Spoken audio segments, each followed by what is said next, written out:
Ni kama wiki mbili hivi zimepita tangu Diamond alipotangaza hadharani kwamba ameoa, na tukaona picha, videos ambazo zilikuwa zikimuonesha yeye pamoja na mwanadada Zuchu ambaye kwa sasa ni mke wake. Ni rasmi tumeweza kuona kupitia mitandao ya kijamii, na watu wengi walikuwa hawaamini kwamba pengine Diamond amemuoa kweli Zuchu, mpaka pale ambapo Zuchu mwenyewe alipoenda kwenye bio yake na kuandika Mrs. Nasib Abdul, kisha akaweka na kumtagi pale Diamond Platnumz. Sasa bwana, yakaibuka maneno mengi sana kwamba ule ulikuwa ni uzushi, ulikuwa ni uongo, kwa sababu ya kile ambacho Diamond alikuwa amekisema. Leo amethibitisha tena kwa mara nyingine. Nitakusomea kile ambacho kimeandikwa huko kupitia mtandao wa Instagram, lakini kabla ya yote nataka nikukumbushe kile ambacho Diamond alikiandika siku ambayo alikuwa ametangaza ndoa yake na Zuchu. Aliandika, miongoni mwa vitu ambavyo nimejifunza ni ukomavu wa kukaa kimya. Ukomavu huu unataka uvumilivu wa hali ya juu.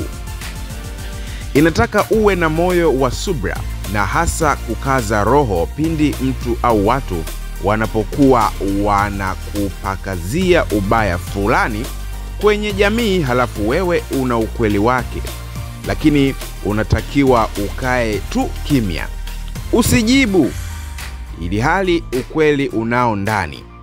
Kwa kweli si jambo jepesi, linataka ustahimilivu na wa hali ya juu sana, na siwezi sema eti na uweza sana, lakini namshukuru Mwenyezi Mungu amenijalia hekima hiyo kwa kiwango chake. Nimekuwa nikiishi hivyo kwa muda mrefu, kukaa kimya pindi yoyote akijaribu kusema lolote dhidi yangu, na ndio maana hata interview nimekuwa naepuka kufanya siku hizi. Japo si jambo jepesi, lakini faida yake nimeiona na ni kubwa jamani, maana vita vyako inakuwa unapambana na Mwenyezi Mungu.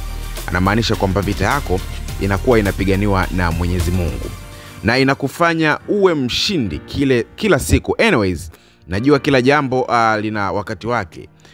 Kila mmoja wenu ana picha tofauti kabisa kuhusu Diamond Platnumz na swala zima la kuoa, ila tu nataka leo niwaambie kuwa huyo Diamond Platnumz alishawahi kuoa, na kuna siku nitawaambia ili kuwaje. Sasa kupitia hiyo posti, Mama Dangote alimpongeza Diamond na kusema kwamba alhamdulillah, limepita salama, hongera mwanangu Nasib, kichwa na mkeo Zuhura. Visho Baba Levo pia akaja akasema kwamba hii ni moja kati ya siri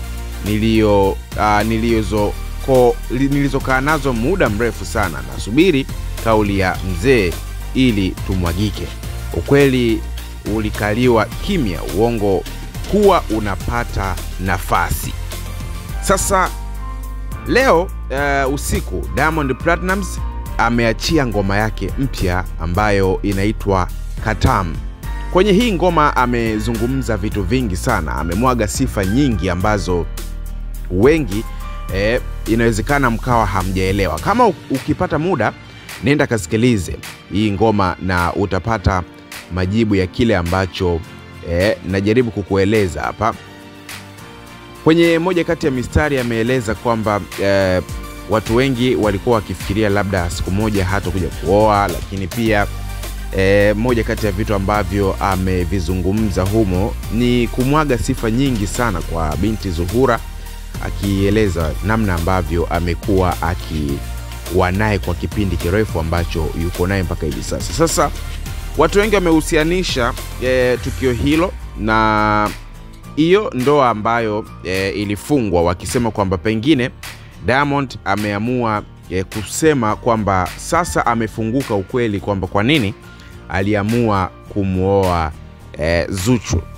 Mtazamo wako uko vipi? Hilo ni jambo ambalo limeibua gumzo sana kwenye mitandao ya kijamii. Niandikie maoni yako chini ya video hii. Usiache kusubscribe na kuturn on alama notification kwa ajili ya taarifa zaidi.